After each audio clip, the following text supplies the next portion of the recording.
This is one of the biggest fears you have with high-end draft picks. And we saw it with the Edmonton Oilers when they had Nail Yakupov and Taylor Hall and RNH. They had 4 number 1 picks, and they were bad. And the problem is that team understood how to lose. They learned how to lose. It didn't matter. I got 3 points. It's okay. Like, I was really good. It doesn't matter how the team did. And I think that mentality really that hurt the Edmonton Oilers for years. And you're right, losing is tough. Losing every night is tough. And the biggest fear you have in Chicago is what that does to Connor Bedard. And I know he's different, and he is where the focus is in Chicago. So you need to make Connor Bedard happy. And that is one of the fears this season, that they didn't try to do what they did a year ago with the Taylor Hall and bring in some bigger name players. That is hard. And Connor Bedard now, I think that puts more pressure on him. And I'm not sure that's a great thing for him to play with that kind of pressure.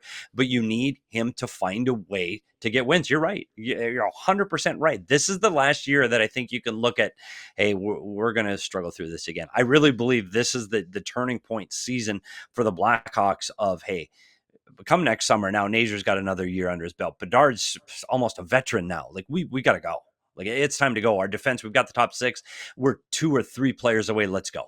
And when you start looking at some of the salaries they're going to get off, Shea Weber comes off at the end of next year. They're going to have some cap flexibility to make some of those moves. So I think you're a year away from seeing some bigger moves, but you're probably 2-3 years away from there being contending for a playoff spot year after year after year. But you're right that you can't continue to lose year after year after year. It gets incredibly difficult. And then your best players aren't having fun, and they don't want to be there. The idea of getting Bedard help, right? And you got to do right by Bedard and, make him happy and everything like that. I think the conventional thought is, well, go get an elite player to play alongside him. That will make him happy. I will say his demeanor seemed to take a little bit of a turn positively at the end of last season when you saw more of the young guys getting opportunities, being in the locker room.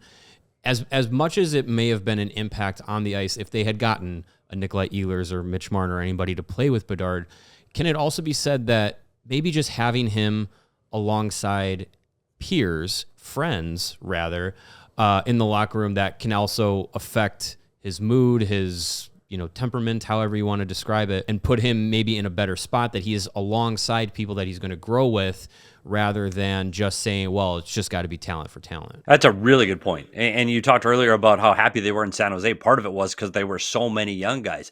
You got to think about it. When you're a kid, you're 19, 20 years old, and you're hanging out with everybody that's 30, and they got kids. And you want to go hang out and play video games when you get done practicing, and they want to go to the park with their kids.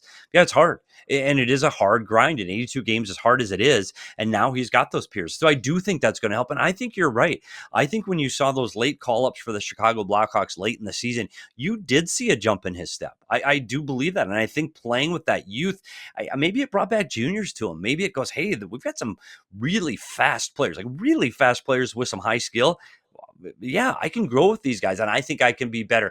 I think when you put him with those big veteran players, like we talked about, Taylor Hall was going to be a guy that was going to fit with him. It didn't fit. Taylor Hall's an MVP in this league, and it just didn't fit. I don't think Bedard felt comfortable with him, and he never got that rhythm with him. You're right. I'm hopeful for Bedard. I think this is a really big season. Well, we all do. This is a big season for Connor Bedard. And you're right. This organization has made a lot of moves on, hey, we got to make Connor happy. At the end of the day, you got to make the Chicago Blackhawks happy, not Connor Bedard. And hopefully Connor Bedard fits into what you're trying to do. So I think the shift to go younger helps him be better, but he is going to have to be a guy now that is more experienced than some of these other young guys, has to take a step. Connor Bedard's got to be better this year. And maybe those things of having that peer group around him makes him better, but he has to have a better season in 25-26. So, yeah, year 3 now for Connor Bedard, 20 years old. Is a point per game a fair expectation, even without them adding a stud for his wing? Yeah, I think he has to. I think he has to approach that 80 point. I think that's important for him. And he's a guy that has improved both of his 2 seasons in the NHL, and he's a 20-goal scorer back to back. Yeah, he's got to push. And now it's 25-30 this year. And it is the 80-point season for Connor Bedard.